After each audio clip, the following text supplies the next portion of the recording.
Hi friends, എല്ലാവർക്കും എൻ്റെ YouTube ചാനലിലോട്ട് സ്വാഗതം. ഞാൻ ഇന്ന് ഉണ്ടാക്കിയത് ട്രഡീഷണലും ഒരുപാട് നൊസ്റ്റാൾജിക് ആയിട്ടുള്ളൊരു സ്നാക്കാണ് കേട്ടോ. ഒരപ്പം എന്നാണ് ഞങ്ങൾ പറയുന്നത്. അതിന് വേണ്ടിയിട്ടുള്ള ഇൻഗ്രീഡിയൻസ്: കോക്കനട്ട് മിൽക്ക് വേണം, അതുപോലെ കരിപ്പെട്ടി, ശർക്കര, കാഷ്യൂസ് വേണം, കിസ്മിസ്, പിന്നെ ഏലക്കയും പഞ്ചസാരയും പൊടിച്ചതാണ്, പിന്നെ അരിമാവ്, വെളിച്ചെണ്ണ, നെയ്യ്, ഒരു പിഞ്ച് ഉപ്പും ചേർക്കുന്നുണ്ട് ഞാൻ. അപ്പോൾ ഇത്രയുമാണ് ഇതിന് വേണ്ടിയിട്ടുള്ള ഇൻഗ്രീഡിയൻസ്. അപ്പോൾ നമുക്കൊരു പാത്രത്തിലോട്ട് അരിമാവും അതുപോലെ ശർക്കര, കരിപ്പെട്ടി, തേങ്ങാപ്പാൽ ഇതെല്ലാം കൂടെ ഒന്ന് മിക്സ് ചെയ്തെടുക്കാം. ഒട്ടും കട്ടയില്ലാതെ നന്നായിട്ടൊന്ന് മിക്സ് ചെയ്തെടുക്കണം. അപ്പോൾ നമ്മുടെ മധുരത്തിൻ്റെ അനുസരിച്ച് വേണം ഇതെല്ലാം ചേർക്കാനായിട്ട്. ഞാൻ ശർക്കര ഫുള്ളും എടുത്തു, പക്ഷേ കരിപ്പെട്ടി ഇപ്പോൾ ഒഴിച്ചു വെച്ചതിൻ്റെ പകുതി മാത്രമേ എടുത്തിട്ടുള്ളൂ. നമുക്ക് ആവശ്യമാണെങ്കിൽ പിന്നീട് ഒഴിച്ചു കൊടുക്കാം കേട്ടോ. ഇതെല്ലാം നന്നായിട്ടൊന്ന് കട്ടയില്ലാതെ മിക്സ് ചെയ്തെടുക്കാം. അപ്പോൾ നമ്മൾ എത്ര കട്ട മാറ്റിയാലും ചെറിയ ചെറിയ കട്ടകൾ കാണും. അതുകൊണ്ട് ഒന്നും കൂടെ നമുക്കതിനെ അരിപ്പിൽ അരിച്ചെടുക്കാം. അപ്പോൾ നമ്മളിത് അരിച്ചെടുക്കുമ്പോൾ ലാസ്റ്റ് ഇത് കുറച്ച് കട്ടിയുള്ളതായതുകൊണ്ട് അടിഞ്ഞു കിടക്കും. അതിലോട്ട് തിളപ്പിച്ചാറിയ വെള്ളം കൂടെ കുറച്ച് മിക്സ് ചെയ്താൽ കറക്റ്റായിട്ട് എല്ലാം അരിഞ്ഞു കിട്ടും കേട്ടോ. അപ്പോൾ അങ്ങനെ ഇതെല്ലാം ഞാൻ അരിച്ചെടുത്തു. ഇതാ ഇങ്ങനെയാണ് കിട്ടിയിരിക്കുന്നത്. ഇനി നമുക്ക് ഒരു ഉരുളി എടുത്തതിന് ശേഷം നെയ്യൊഴിച്ച് അതിൽ അണ്ടിപ്പരിപ്പും കിസ്മിസും മൂപ്പിച്ച് മാറ്റാം. അപ്പോൾ ആദ്യം ഞാൻ അണ്ടിപ്പരിപ്പാണ് ഇട്ട് കൊടുക്കാൻ പോകുന്നത്. അപ്പോൾ അതെല്ലാം സോട്ട് ചെയ്ത് മാറ്റിയതിന് ശേഷം ഞാൻ അതിലോട്ട് കിസ്മിസ് ഇട്ട് കൊടുക്കുകയാണ്.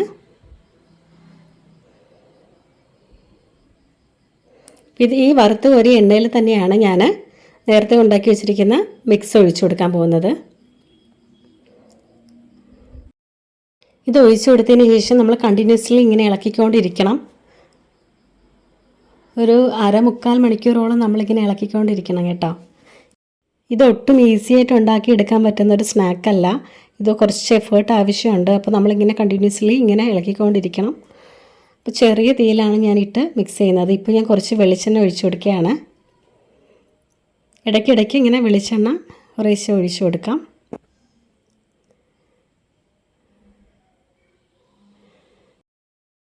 അപ്പോൾ നമ്മൾ ഇത് ഇളക്കി കൊടുക്കേണ്ടത് ഇങ്ങനെ ഫോൾഡ് ചെയ്താണ് ഇളക്കി കൊടുക്കേണ്ടത്.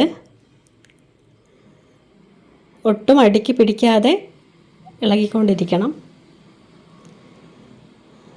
ഈ ഒരു സമയത്ത് ഞാൻ വെളിച്ചെണ്ണ ഒഴിച്ചു കൊടുക്കുകയാണ്. അപ്പോൾ ഞാൻ 2 പ്രാവശ്യമാണ് വെളിച്ചെണ്ണ ഒഴിച്ചു കൊടുത്തത്. ഇനി ഞാൻ കുറച്ച് നെയ്യും കൂടെ ചേർത്ത് കൊടുക്കും. അപ്പോൾ അടിയിൽ പിടിക്കാതെ ഇങ്ങനെ നമ്മൾ ഇളക്കിക്കൊണ്ടിരിക്കുകയാണ് കേട്ടോ. അപ്പോൾ ഞാൻ ഏലക്കയും അതുപോലെ പഞ്ചസാരയും പൊടിച്ച് വെച്ചിട്ടുണ്ടായിരുന്നു. അതിലോട്ട് തന്നെയാണ് ഉപ്പ് ചേർത്ത് കൊടുക്കുന്നത്. നമുക്ക് ഈ ഒരു പരുവാകുമ്പോൾ ഇതിലോട്ട് നെയ്യ് ചേർത്ത് കൊടുക്കാം. ഏകദേശം ഇങ്ങനെ വിട്ട് വരുന്നുണ്ട് കേട്ടോ. അപ്പോൾ നെയ്യ് ചേർത്ത് കുറച്ചും കൂടെ നന്നായിട്ട് ഇളക്കി കൊടുക്കാം. ഇനി നമുക്ക് പൗഡർ ചെയ്ത് വെച്ചിരിക്കുന്ന ഏലക്ക ചേർത്ത് കൊടുക്കാം. അപ്പോൾ ഇത് റെഡിയായതിന് ശേഷം ഞാൻ കേക്ക് ടിന്നിലോട്ടാണ് ഇത് മാറ്റാൻ പോകുന്നത്. അപ്പോൾ നമുക്ക് കേക്ക് ടിന്ന് നന്നായിട്ടൊന്ന് ഗ്രീസ് ചെയ്തെടുക്കാം. അപ്പോൾ എല്ലാ വശത്തും കേക്ക് ടിന്നിൻ്റെ എല്ലാ വശത്തും ഒന്ന് നെയ്യ് പുരട്ടി കൊടുക്കാം. എങ്കിലേ പെട്ടെന്ന് വിട്ട് കിട്ടുള്ളൂ. ഈ സമയത്ത് നമുക്ക് ഇഡലി പാത്രത്തിൽ കുറച്ച് ഉപ്പിട്ടതിന് ശേഷം പ്രീ ഹീറ്റ് ചെയ്യാൻ വയ്ക്കാം. നിങ്ങൾക്ക് വേണമെങ്കിൽ ബേക്കും ചെയ്യാം. ഞാനിപ്പോൾ ഈ രീതിയിലാണ് ചെയ്യാൻ പോകുന്നത്. ഒരു ഇഡലി പാത്രത്തിൽ ഞാൻ കല്ലുപ്പിട്ടതിന് ശേഷം അതിലോട്ട് റിങ് വെച്ച് കൊടുത്തു. ഇതിലോട്ടാണ് ഞാൻ കേക്ക് ടിൻ വെക്കാൻ പോകുന്നത്. അപ്പോൾ ഈ സമയത്ത് ഞാൻ കാഷ്യൂനട്ട് കിസ്മിസ് അതിൽ ചേർത്ത് കൊടുക്കുകയാണ്. ഇനി നമുക്ക് ഇതിന് വേണ്ടിയിട്ടുള്ള കനൽ പ്രിപ്പയർ ചെയ്യാം. ഞാൻ ചാർക്കോൾ എടുത്ത് ഒരു അടപ്പിൻ്റെ മുകളിൽ വെച്ചിട്ട് ചാർക്കോൾ ഫ്യൂവൽ വെച്ചിട്ട് ഞാനിതൊന്ന് കത്തിച്ചെടുക്കുകയാണ്.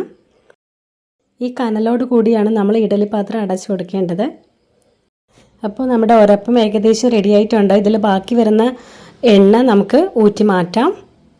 ഇനി ഇതെല്ലാം ഞാൻ കേക്ക് ട്രേയിലോട്ട് വെച്ചിട്ട് അതൊന്ന് പരത്തി കൊടുക്കുകയാണ്. അപ്പോൾ സ്പൂൺ വെച്ച് നന്നായിട്ടൊന്ന് ഞാൻ മുകൾ ഭാഗം ഒന്ന് പരത്തി കൊടുത്തു. അപ്പോൾ ഈ ടിന്ന് ഞാൻ ഇനി ആ ഉപ്പ് വെച്ചിരുന്നില്ലേ ആ റിങ്ങിലോട്ട് എടുത്ത് വെക്കാൻ പോവുകയാണ് കേട്ടോ. ഇതിന് മുമ്പായിട്ട് കാഷ്യൂനട്ടും കിസ്മിസും വെച്ച് ഞാൻ ഇതിൻ്റെ മുകളിലൊന്ന് വെക്കുകയാണ്. ഇത് വെച്ചതിന് ശേഷം നമുക്ക് ആ റിങ്ങിലോട്ട് എടുത്ത് വെക്കാം. 45 മിനിറ്റോളമെങ്കിലും നമ്മൾ ഈ ലോ ഫ്ലെയിമിൽ വെച്ചിരിക്കണം. അപ്പോൾ ഇതിൻ്റെ മുകളിൽ ഞാൻ നേരത്തെ ചാർക്കോൾ വെച്ച് ആ കനലുള്ള അടപ്പെടുത്ത് മൂടുകയാണ്. പണ്ട് ഇത് ഉണ്ടാക്കിയിരുന്നത് വിറകടുപ്പിലാണ്. മുകളിലും താഴെയും കനലൊക്കെ ഇട്ടാണ് ഉണ്ടാക്കിക്കൊണ്ടിരുന്നത്. എന്തായാലും ആ ഒരു ടേസ്റ്റ് ഇതിന് കിട്ടില്ല. എങ്കിലും നമുക്ക് ഒപ്പിക്കാം. നമുക്ക് വേണമെങ്കിൽ ഇത് ബേക്ക് ചെയ്തും എടുക്കാം കേട്ടോ. ഇപ്പം 45 മിനിറ്റ് കഴിഞ്ഞു. നമുക്കിതിൽ നിന്ന് മാറ്റിയതിന് ശേഷം 2 മണിക്കൂർ തണുക്കാൻ മാറ്റി വയ്ക്കാം. അപ്പോൾ ഞാനിത് 2 മണിക്കൂർ മാറ്റി വെച്ചതിന് ശേഷമാണ് ഡീമോൾഡ് ചെയ്യുന്നത്. ഇനി നമുക്ക് കട്ട് ചെയ്ത് മാറ്റാം. അപ്പോൾ എൻ്റെ ഈ വീഡിയോ എല്ലാവർക്കും ഇഷ്ടപ്പെട്ടെങ്കിൽ ലൈക്ക് ചെയ്യാനും ഷെയർ ചെയ്യാനും സബ്സ്ക്രൈബ് ചെയ്യാനും മറക്കരുതേ. താങ്ക്